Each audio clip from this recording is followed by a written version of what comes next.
And we are back. Zainul, Terence, Hello guys. and Rocky. Hi guys. Anything happened to you lately? Yeah, I got married, but Oh. I'm sure you guys don't believe me. But Don't Yeah. believe you. We were there. Yeah, we were. Yeah. life So- starts at 60, bro. Well it really done. happened. Congratulations. That's a So- long way to go, huh? YB. That means Yeah, I need so- to. I'm only 30, so times 2. Yeah, my so, God. if you hear, is our guest for today is the man of the hour. Man of the hour. He's in the political scene. YB Syed Saddiq, Syed Abdul Rahman, Thank you. MP for Muda. He was in the news recently, and when he decided to switch alliance from the government and he switched to the other side of the aisles in parliament and supporting. No, you're not supporting PN, right? Are you? No. You're Third just block opposition. just You want to To be opposition the bloc. third force. Third Yeah. force. Yes. Okay, so why? I mean, it's well documented about why you decided to switch, but Yeah. perhaps you can explain to us why. Why are you I mean, angry, Why Syed? is so why angry? you I'll so share. angry? I'll share more. Angry young man. Trust me, it's a very measured and composed decision. It's not driven by emotions. I'll share something more personal. I think it's well documented that Mm. the final red line is the dropping of the 47 criminal charges. Mm. But something more personal roots back to 2020. Then I was a minister, youth chief, co-founder of Bersatu. Mm. When Sheraton happened, Mm. my red line then, I thought, was when the president of my party, Tan Sri Muhyiddin Yassin, who worked with a few others, to put behind the people's mandate Mm. by working with UMNO, but not just UMNO, then seen to be the kleptocratic UMNO. Mm. Because I believe that would be the beginning of the dropping of charges and the normalization of corruption in Malaysia. Mm. And at that point in time, I fought hard, despite the fact that, remember, Tan Sri Muhyiddin Yassin gave me many assurances that no criminal charges will be dropped. Mm. But I still fought, Mm. till a point that when I was offered to become a minister once again, I rejected. Chairman of GLCs, I rejected. And then came the threats against me and my family. I fought on, because it is a matter of conscience for me. And I got kicked out from the party which I co-founded after. Mm. Now, we bring it forward to what happened last week. Mm. I'm confronted with the same moral dilemma. If then the Syed Saddiq in 2020 decided to fight on, knowing that I do not want to normalize corruption, that I knew that this would be the beginning of the dropping of charges, and I fought on. And the stakes then were much higher. Mind you, it was a minister's post, GLC, and threats Mm. against me and my family. Mm. Today, if I suddenly took a different stance just because there's a different prime minister, just because of political convenience or the survivability of Saddiq in Muda Mm. or Muda in Malaysia, Mm. forget about talking about others being hypocrites. I'll be the biggest hypocrite. So I think on a very personal note, I think it's not about political convenience, but it's about being consistent and principled. Knowing that it would be tough and the road ahead will be long and lonely. Mm. But I think I'm only 30 years old and many leaders in Muda are young. It's better that we take this stance now and learn the ropes of politics, knowing how tough it may get, than at a very, very young age already, compromising too early, what more, on a major, major red line. Mm. YB, how do you respond to people's views that there's something personal here between you and Zahid? Okay. To be honest, it's nothing personal. That's why I always try to distance the issue from Datuk Sri Zahid, from the institution. Let me answer. One of the strongest critics people point out is that I'm selective because Datuk Sri Zahid also got 10, 20, 30 criminal charges acquitted last year under PN's government. So why under PN's government was it okay and today is different? I remember then when Datuk Sri Zahid got acquitted last year for the visa scandal. It's very different. When the media asked me what's my view, I said I respect the decision of the court. Why is it different today? Because I respect the institution. Then, when Datuk Sri Zahid got acquitted by the court, by the judge, that's something which I, as a law-abiding citizen, must respect.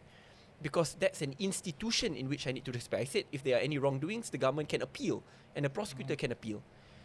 Today's case is very different. Today's case, the judge did not make the decision. It was the newly appointed DPP, because the former prosecutor was suddenly, at the last minute, went into early retirement, new person came in, drop the 47 criminal charges at a time in which it was a lacuna, right? Because the previous AG went on break, new AG has not been sworn in, and that happened. So again, it's not about Datuk Sri Zahid as a person.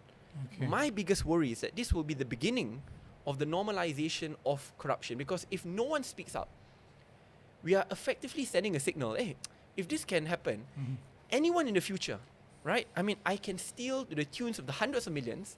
I'll just have to have political leverage in my hands, and I will negotiate with the Prime Minister to ensure that I'll get scot-free. Worse, what message are we sending to young politicians out there, to the younger generation out there? So I think there must be a principled line drawn.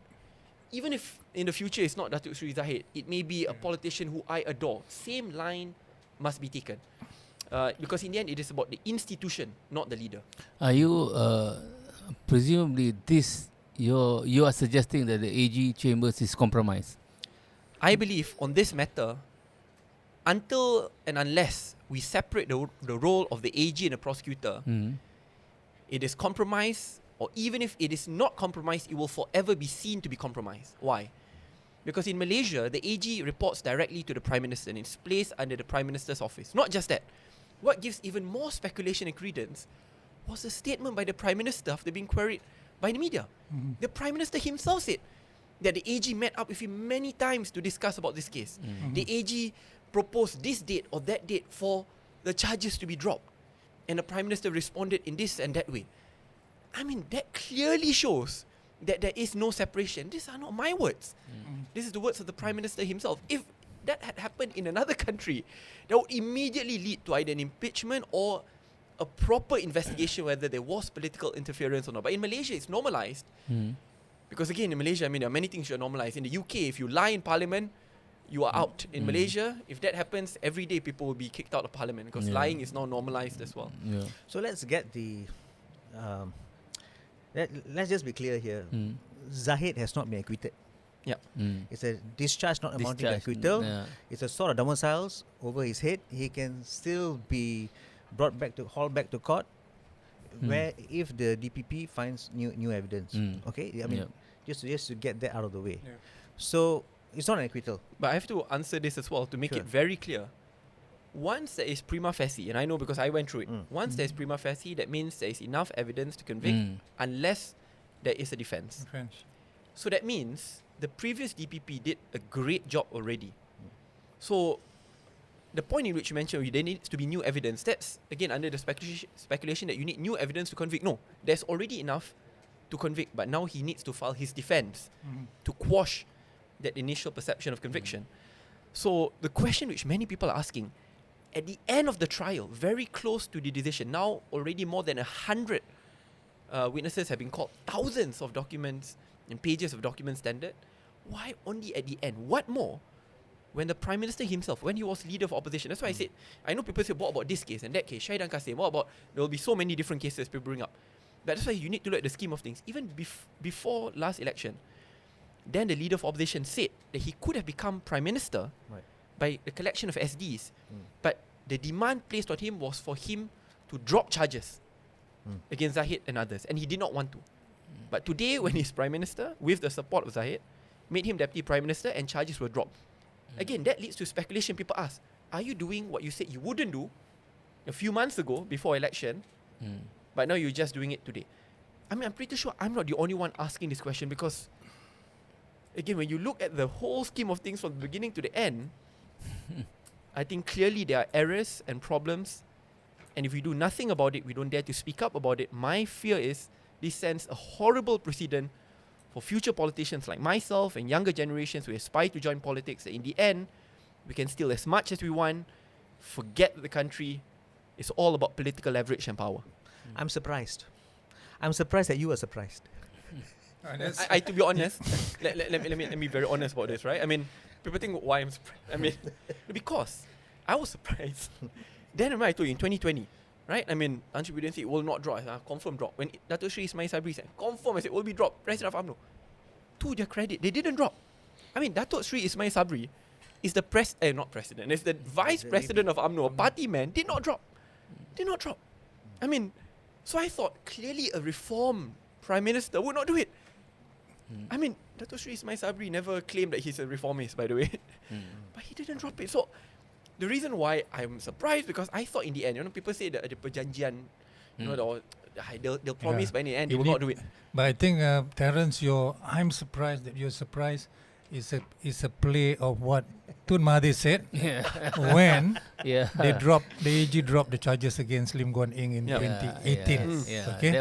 My question is, where were you, Syed Saddiq? Sure. When that happened, you can look it up. Even while I was in cabinet, I actually came out with a public statement. I think it's still on Twitter. That's one. Above and beyond that, again, I know because people say, what about Guan Eng? What about Syahidan Kasim? What about Bong Mota? What about there'll be many others which took place. So I mean, allow me to differentiate big ones now which exist. For example, for Bong Mota, recently acquitted. But you say, why didn't you bring up about Bong Mota? Why are you personalizing only to Zahid? Again, very big difference. Bong Mota was acquitted by the judge in court, right? So it's not for me to judge. Similarly, Datuk Sri Zahid last year was acquitted in court. So again, at that point, I defended him being acquitted and in court. Similarly, in this context as well, for example, the DNAA, Syahidan Kasim, a few others, LTTE case and many others. Look at the sequence of events, right? The point in which you supersede prima facie, that means there is already evidence for a conviction unless you file defense. That means you don't need additional evidence. There's a marked of a difference. Datuk Sri Syahidan Kasim's case.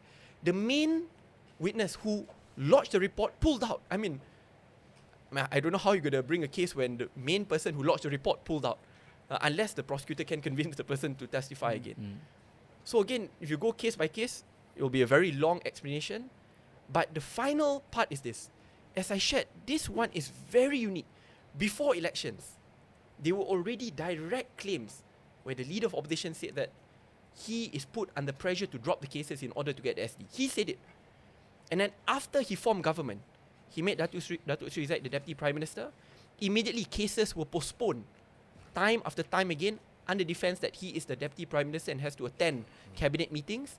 And then last minute, the DPP was changed, despite this was the brilliant DPP who secured the prima facie. And then in that unique time where the former AG is going to retirement and before the new AG comes in, 47 corruption charges are dropped. I mean, I think that spells a lot of things out. So moving forward, what is the solution? I don't want to keep on talking about problems. Yeah. But what you're suggesting is conspiracy, yeah? I wouldn't say it's a conspiracy. I think you were saying that there's a convenience time when there was no AG, there's a lacuna here, there's nobody in charge, and suddenly the change. A deliberate attempt to mess up the case. Yes. I mean, if you look at today, Arul Kanda and Najib's case, the prosecution didn't appeal. They missed the deadline. So, are we implying that there are deliberate attempts to just screw up cases? Maybe they got so the calendars. That can be let off. Their calendar got mixed. I asked about Guan Eng also because that case angered me as well because it was so clear he was in the middle of trial. Yeah, the AG came in and said, after that he was made finance minister. Yeah. That was to pave way for a political. I mean, I'm glad you have spoken up now. You know, you've spoken up before, but this issue is not, to me, it's not exclusive to what's happening now. It has happened before. You know, it has, as far as I remember, it has happened way back in the last century. Yep.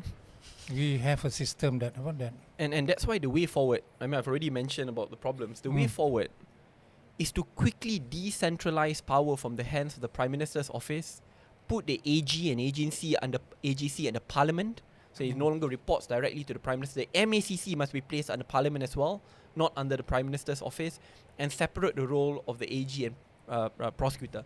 I know people say, but Saddiq, now you pull support, government doesn't have 2/3. If it is stable, I give you my commitment, I'll support it, even if it is proposed today in Parliament. Do you remember way back in 2018, Tun Mahathir's administration, with you in it, launched the integrity blueprint? I remember. And the first person to receive that book was Anwar Ibrahim as opposition leader. I remember. So how much of what's in that book, 5 years on, will be implemented, or This is where I get very, very, very frustrated, right? I remember then we already started the culture of open tender. Two is, I remember all ministers were forced to declare their assets, and we did very quickly, less than 6 months, less than 3 months. into the administration, and if we were to lie, we could be hauled to court for it. And there were few forensic audit and many others. Okay, but one of the most important components of it was the Political Funding Act. And I remember after I secured Undi 18 with the support of bipartisanship, then I proposed in cabinet. I said we need to secure the Political Funding Act quickly, because at that time I'll be very honest, I was quite selfish. I said Bersatu was about to go through its first party elections. I said I do not know how to fundraise. I mean, and now people already, my opponents already talking about fundraising and all. I don't know what's the legal way. People know for GE, but has anyone talked about how to fundraise for party elections? In the US, Bernie Sanders can raise $250 million, just become the Democratic nominee, not even the presidential nominee for the Democratic, but just party elections. And I said we need to have it. I pushed for it. I remember the Prime Minister said, okay, present it in Majlis Presiden Pakatan Harapan, after speaking to then Tan Sri Bukasim and Latifah Koya, former MACC chief and current MACC chief. So we finally come up with something very light, decent, presented it, and then finally got a little bit of an approval. The plan was to table it in March. Sheraton happened, shelved.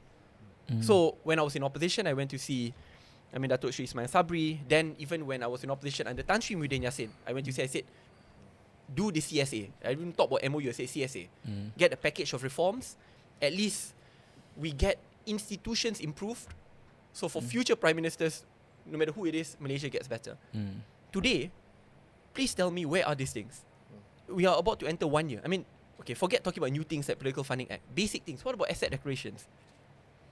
What about asset declarations? The reason why I'm very skeptical whenever there are new announcements, Cabinet agreed to this. Sir, look back. In January, the Prime Minister said that asset declarations be made compulsory. Where is it now? And then during state elections, I pushed. I said, where is it? And he said, Special Anti-Corruption Cabinet Committee already agreed. Asset declaration will be done. Now it's already 2-3 months after. Now it's already 9 months in to the government. This is very, very basic. So, it's also done by previous administration. So I know some people say, why are you pushing? I mean, because this is things which have been done before. And again, obviously you place higher burden on a reformist Prime Minister. And this, again, it's not about Datuk Sri Anwar. It's about the institution. Because institutions outlast political personalities. But perhaps I'm just saying that there's support for this in general, what you are trying to pursue. But I think maybe people see it from, people are very skeptical because coming from politician. Because there is this mood now where people are quite cynical about political it's always statements. a trust deficit, right? So there's and it's getting worse and worse. So because, for example, there's always something that I always repeat. We had 5 prime ministers in 5 years. So it was terrible. And people are sick of it. And yet, at the same time, you have politicians who are trying to undermine governments. So my question to you is, sensing the sentiment, would you support any attempt to destabilize this government? Or would you say, okay, let the Anwar Ibrahim government go on its full term, and so that lend to stability? This is what people want. I'm all for stability, and I'm all for reforms. I think we can secure both together. I'll be consistent. Even when I opposed Sheraton and I was out of government, even while being threatened, I said, let's push for the CSA. I remember then when I pushed for the CSA, Muda then, even though we were not registered, we ran the pause campaign. My God, I was attacked left, right and centre. It is as if I want to legitimize the government there. No, I said I wanted to extract reforms. Fast forward 1 year after, when the MOU was signed, it's okay. Even though I wanted to sign, I was obviously cuffed out. I was the only MP in Parliament then who did not get allocations until the final 3 months. Other MPs in opposition have gotten it. I want to be consistent today as well. I'm proposing, get the CSA in. Back then, it's about anti-hopping bill, 2-term limits, etc. Today, we should have a lot more ambitious reforms because this government is seen to be a reform-based government.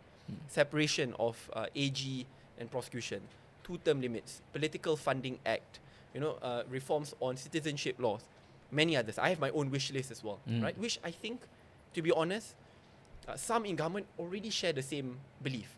But unless there is a political push, my only fear, they'll just drag it out as long as they want. But again, what I'm suggesting is that what I asked you just now, that people see it differently from politicians. I think that's what people see. We just want, you blame about the economy, blame about investors not coming in, blame about the ringgit. I guess the question would be, is there a higher expectation on Anwar Ibrahim because he has always branded himself as the reformist leader? I mean, I wouldn't say high expectation. I just think that people will hold you to your words. I mean, and it's as basic. It's not about, harga minyak and all this kind of thing.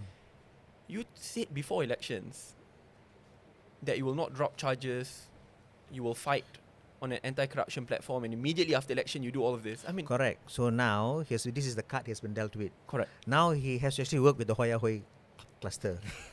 Okay. What? So Hoya apa? The Hoya Hoi. Hoi lah, the Sakau cluster lah. Okay. Now he has to work with them. So which means he has to scale back on his plans. Yeah. Okay. So That's a fair point. Yeah, I mean, it's a compromise. Yeah. Politics is a so compromise. there's a compromise. Right? Should his critics be more understanding? Maybe that he needs more time, or he needs to navigate it differently now. Yeah. So this is where we have to be, and I'm being very fair to Datuk Sri Anwar Ibrahim. See, there's a big difference about being blindly idealistic by saying just reject UMNO in totality, be in opposition. That's blindly idealistic. You cannot form government, and therefore you can't pursue the changes which you want. But you have formed government. You have rewarded Datuk Sri Zahid with the Deputy Prime Minister's post. Why must you compromise further by dropping charges?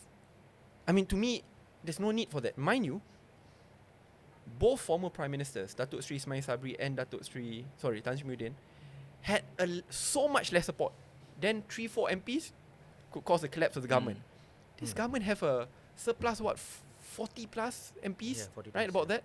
Yeah. I mean, let's say suddenly they want to threaten the government on the leave. Back then, 3-5 MPs can cause the collapse. Now you can't.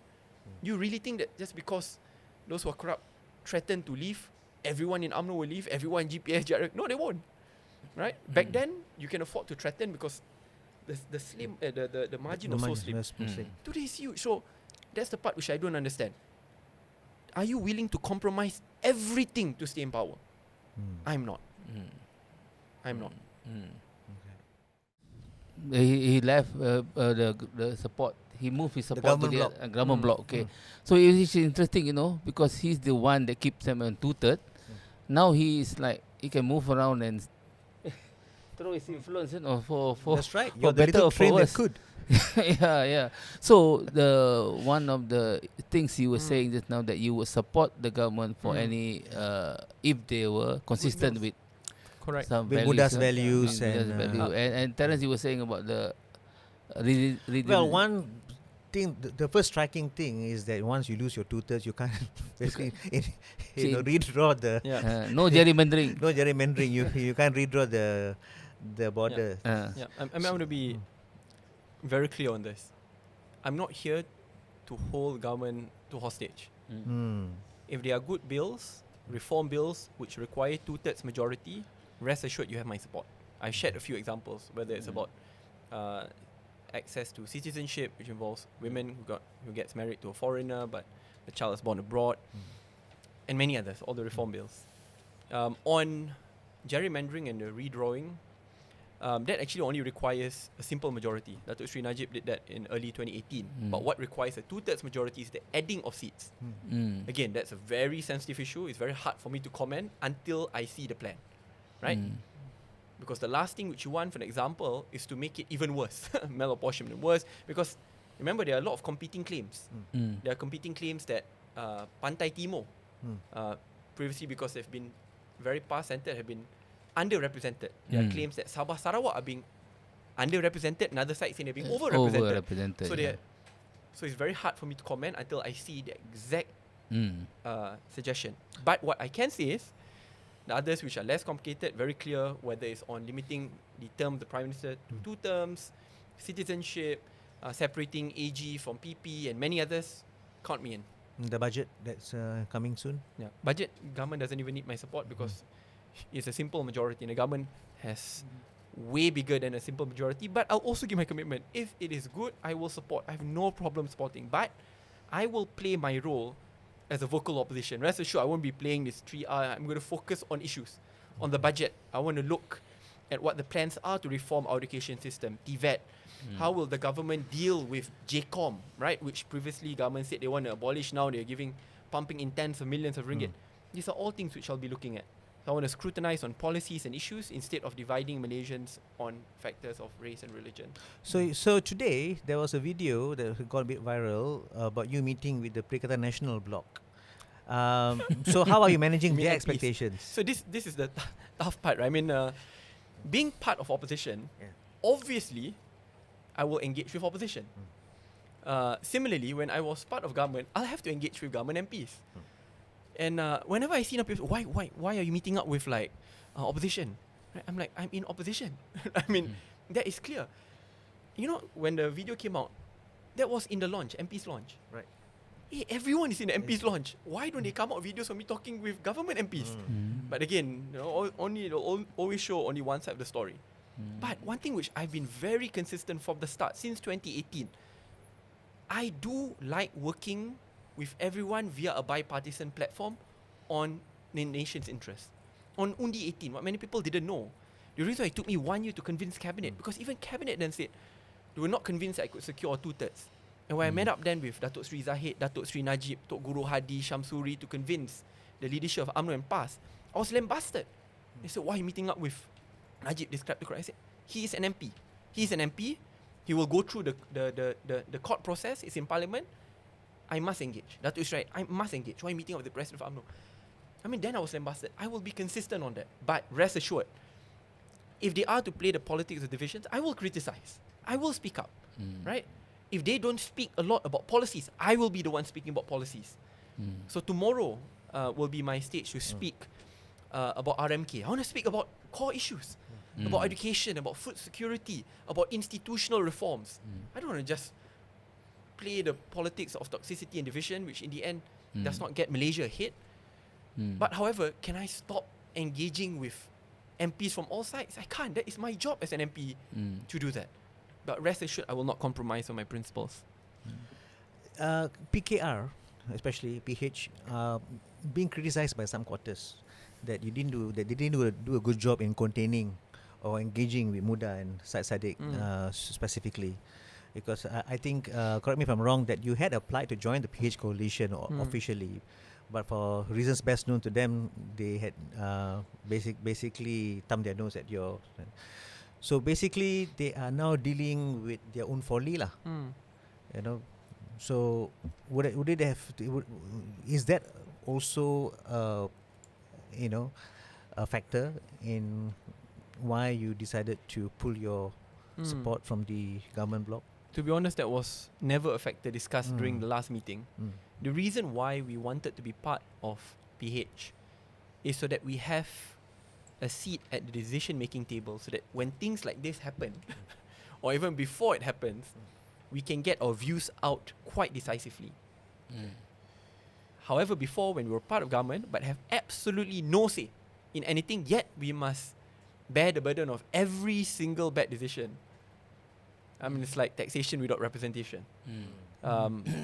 What more when we couldn't even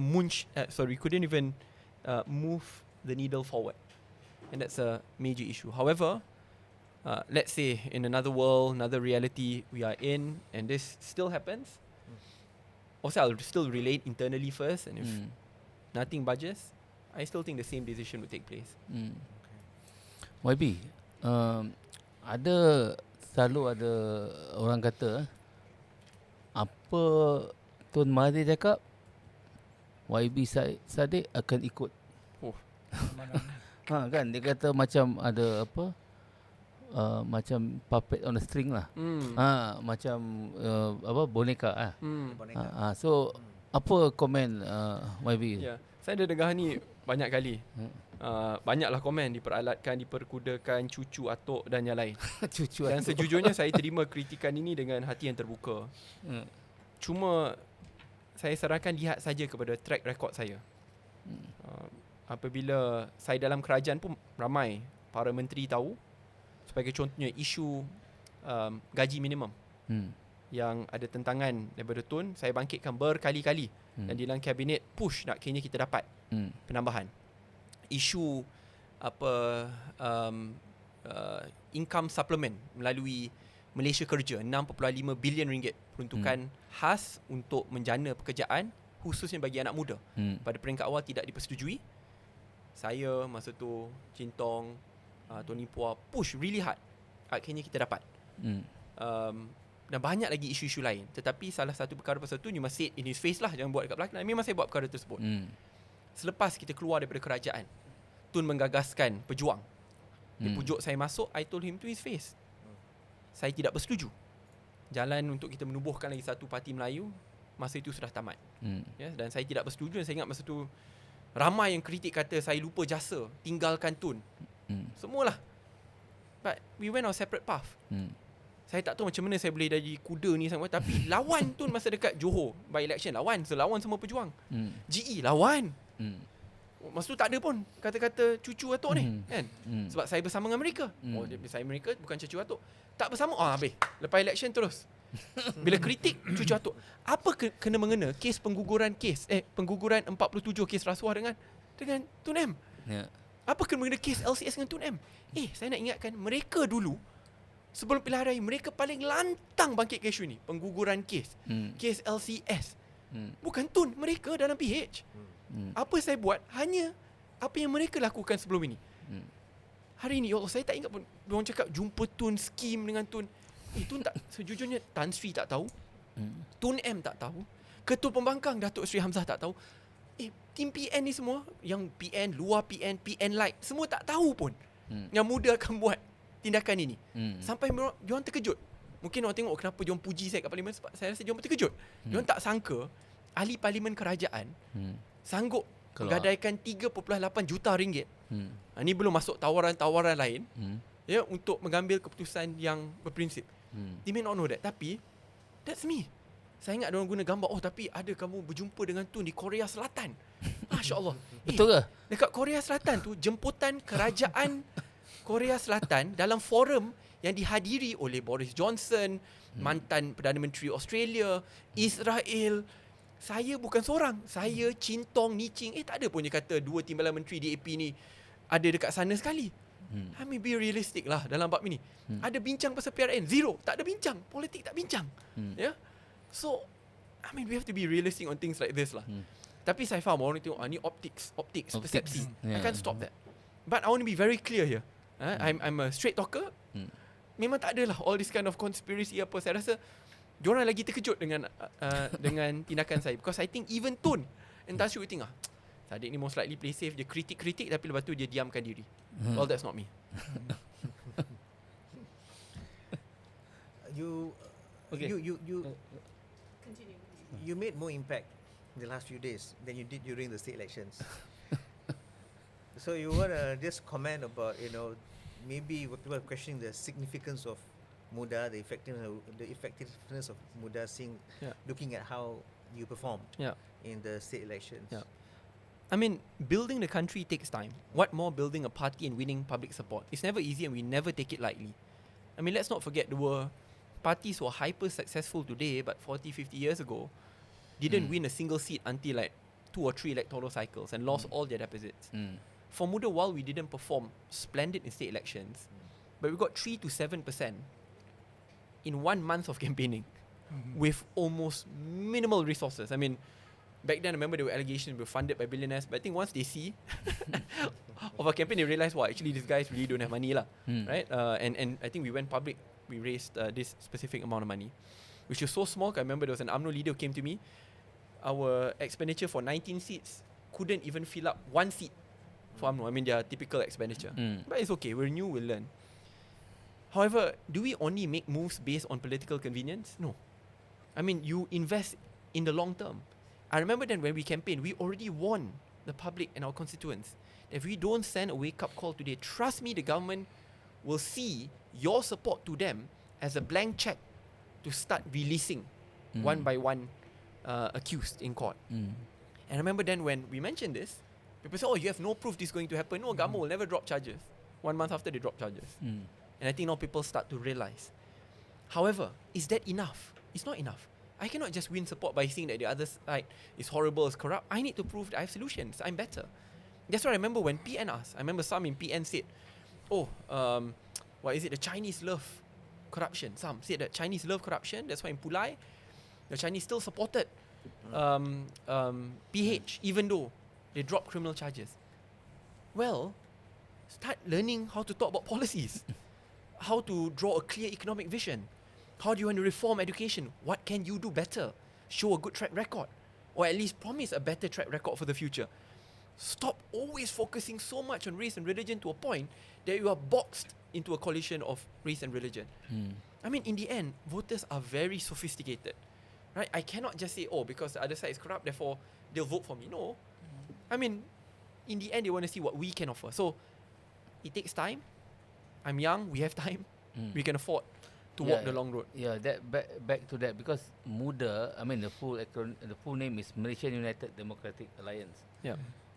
Muda, you by calling yourself Muda, you sort of trying to. I know it was convenient last cycle, only 18 and things like that. But I think as you go on, I think that for me personally, the Muda brand suggests that maybe you should have a more generic, all-encompassing name than Muda lah. Muda Mudi pun tak boleh juga. I interviewed your 60-year-old candidate in Penang. But Auntie and Kelly. But it's still associated, like have that youthful thing. And then I mean, memang lah, the country is like 70% under 40 or something like that. No, well, Muda, okay. I mean, I'm going to be very blunt. Please do. Are you a bunch of Western educated kids who are totally out of touch with the majority of the belia? That's the message. Sometimes you seem send to by have having more aunties want to pinch your cheeks than young people who are actually following you all the way to the ballot box. I mean, as I shared, the road ahead will not be easy. And we knew forming a party when we didn't have the largesse and financial resources and the decades of experience would not be easy. But it takes time. I mean, let's not forget when the AP first formed, it was formed by also young leaders as early as mid-20s. It took time for them to build. For Muda, we have time.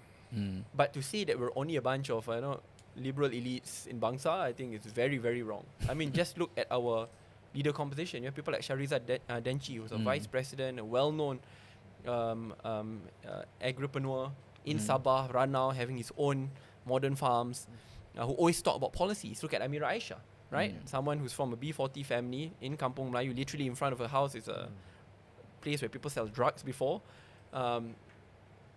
raised by a single mother, and then joined the education sector, served in education on policies, and only then deciding to join politics. There are many examples like this. These are people who come from middle class, underprivileged families, and some, yes, who also come from rich families together, symbolizing unity and diversity for many different backgrounds, but with the heart to serve Malaysia.